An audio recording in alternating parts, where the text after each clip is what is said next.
say free on the street, free on the street, free on the street, free on the street.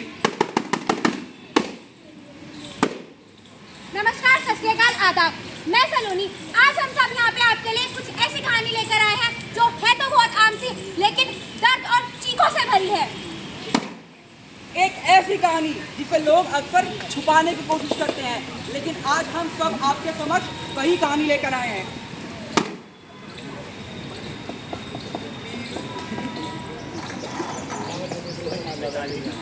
ओम भूर्भुवस्सुः तत्सवितुर्वरेण्यं भर्गो देवस्य धीमहि धियो यो न प्रचोदयात् स्वाहा। शादी समाप्ति। आज से आप दोनों पति पत्नी हुए। एक नई जिंदगी का सफर शुरू हो चुका है। दो अजनबी एक बंधन में बंध चुके हैं। खुशियां हैं, अरमान है, सपने हैं, पर कोई नहीं जानता कि तकदीर में इनके लिए आगे क्या लिखा है। खाना लेकर आओ।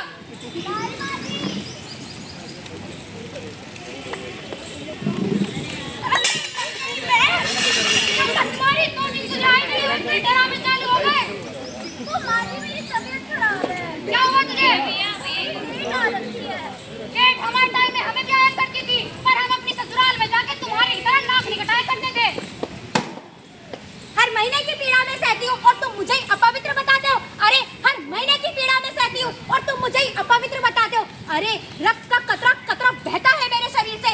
अरे, रक्त का कतरा कतरा बहता है मेरे शरीर से और तुम मुझे ही नौटंकी का नाम दे जाते हो।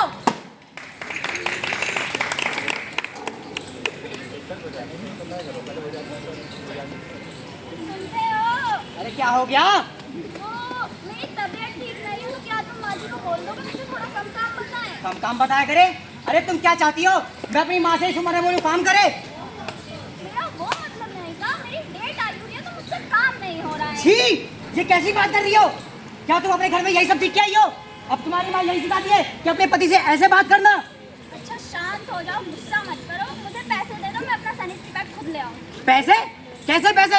इस फिजूल खर्ची के लिए मेरे पास कोई पैसे वैसे नहीं है, समझ में आई? और पैसे मांगने जाके माँ से मांगो, मेरे से नहीं, समझ में आई? जो लोग महावारी से अनजान हैं, उन्हें सच का ज्ञान दो। जो लोग महावारी से अनजान हैं, उन्हें सच का ज्ञान दो।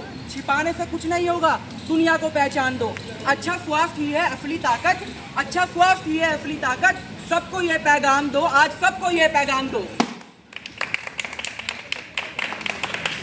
माजी, वो मुझे कुछ पैसे दे दीजिए। किस लिए पैसे चाहिए तुझे? वो मुझे पैड लाना था।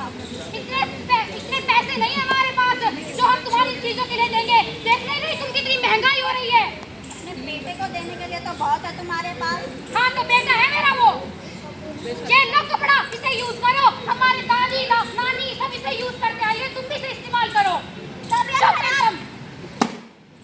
एक तरफ शरीर का दर्द, दूसरी तरफ समाज की बेचैन कर देने वाली सोच कि पैड मांगना एक पाप या शर्म की बात है। क्या हम इस सोच से कभी आगे बढ़ पाएंगे?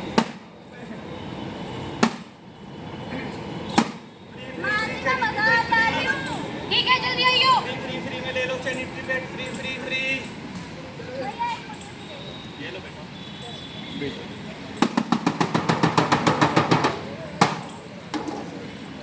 अरे ये क्या है? ये मेरे घर में कौन लेके आया है इसे? तुम्हें फिजूल खर्ची के लिए बहुत पैसे आ रहे। छी, तुम्हें एक बार मना किया था ना, समझ में नहीं आती एक बार में कि फिजूल खर्ची मत क्या करो। और कहाँ से आए थे ये पैसे? फ्री? आज के टाइम पे कभी कुछ फ्री मिलता है क्या? जो तुम्हें सैनिटरी पैड फ्री में मिल गया? पक्का तुमने मेरे जेब से पैसे चुराए होंगे और वही खरीद के लेके आई हो, इसलिए आज तुम्हारी शिकायत माँ से करता हूँ, वो तुम्हें सबक सिखाएंगी। माँ जी, ये तुम्हारी बहू अब चोर ही बन चुकी है। मुझे नहीं पता था, मैं अपने बेटे के लिए सिर्फ चोर बहू लेकर आई हूँ इस घर में। अब इसे सबक सिखाती हूँ, चल मेरे साथ। अरे उठो। अरे कौन हो तुम? भाई, मैं इसका दोस्त हूँ, मैं इससे मिलने आया था। अरे दोस्तों के घर में घुस जाओगे? अरे, इसकी तो बहुत तेज तबीयत खराब है। क्या इसकी डेट आई हुई है? हाँ, ऐसे ही कुछ बता रही थी। माँ जी, इसकी तबीयत बहुत खराब है, इसका हॉस्पिटल में एडमिट कराना पड़ेगा। हमारे पास इतने पैसे नहीं है जो हम इन्हें एडमिट करवाएंगे। माँ जी, मैं डॉक्टर हूँ और मैं सरकारी हॉस्पिटल में ऐसे एडमिट करवाऊंगा, ज्यादा खर्चा नहीं आएगा। चलो तो ठीक है, तुम कह रहे हो तो। आओ।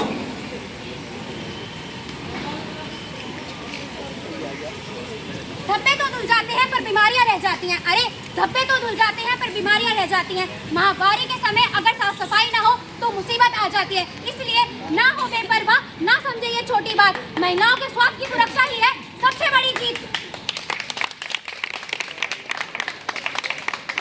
अरे आप जानते हैं उसकी तबीयत कितनी खराब है? क्या हुआ है उसे? उसे सर्वाइकल कैंसर हुआ है। ये क्या होता है?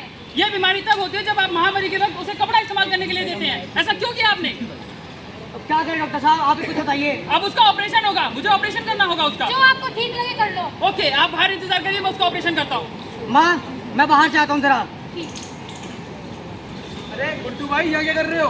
अरे कुछ नहीं, वो मेरी बीवी थोड़ी एडमिट थी। क्या हुआ भाभी जी को? अरे वही औरतों वाली प्रॉब्लम, और क्या। ये क्या कर रहे हो? कुछ नहीं, बस ऐसे ही। कितने की आती है ये? 10-20 रुपए की, और क्या। दिन में कितनी भी लेते हो? यही कुछ 5-10। दिन के 100 रुपये उड़ाने मंजूर हो, लेकिन भाभी जी को पैर चलाने मंजूर नहीं हो। ये लो, हीरो गर्दी फूफू बनने में नहीं, भाभी जी को ही देने में।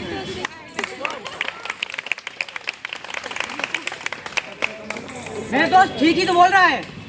मैं फालतू चीज में पैसे बर्बाद कर सकता हूँ।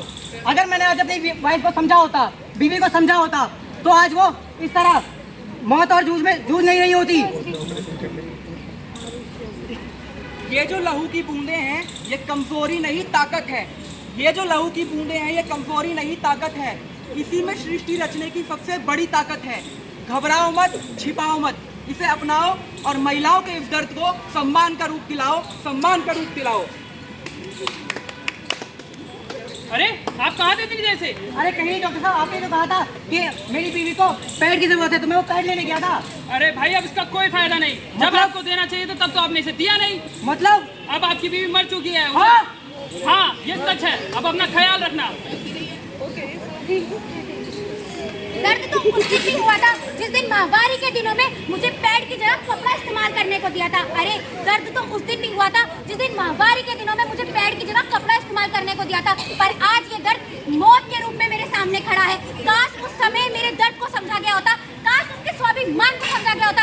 अरे क्या बीतेगी उसके बूढ़े बाप पर, अरे क्या बीतेगी उसके बूढ़े बाप पर जब उसके घर ये न्योता जाएगा कि उसकी जवान बेटी का शव वो अपने उसके ससुराल देखने जाएगा।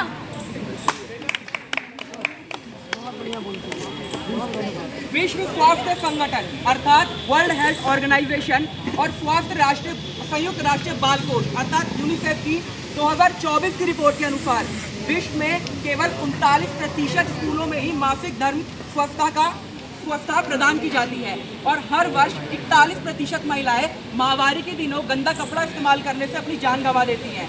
अगर अब भी हम इस बात को नहीं समझे तो इसी तरह यह डेटा ऊपर जाएगा और महिलाएं अपनी जान गंवाती रहेंगी। ये नाटक तो अब खत्म होता है, पर असल जिंदगी का नाटक अब भी जारी है। हमें अपनी बहन, बेटी, पत्नियों के स्वास्थ्य की रक्षा करनी चाहिए। महामारी कोई शर्म नहीं, ये तो प्रकृति का एक वरदान है। इसलिए स्वच्छता बनाए रखिए, लोगों को जागरूक करें, खुद भी जागरूक हो, तभी जीत होगी, तभी जीवन होगा। कपड़ा हटाओ, पैड अपनाओ, स्वस्थ से अपना जीवन बचाओ और कपड़ा इस्तेमाल ना करें। जान बचाओ, अपनी जान बचाओ।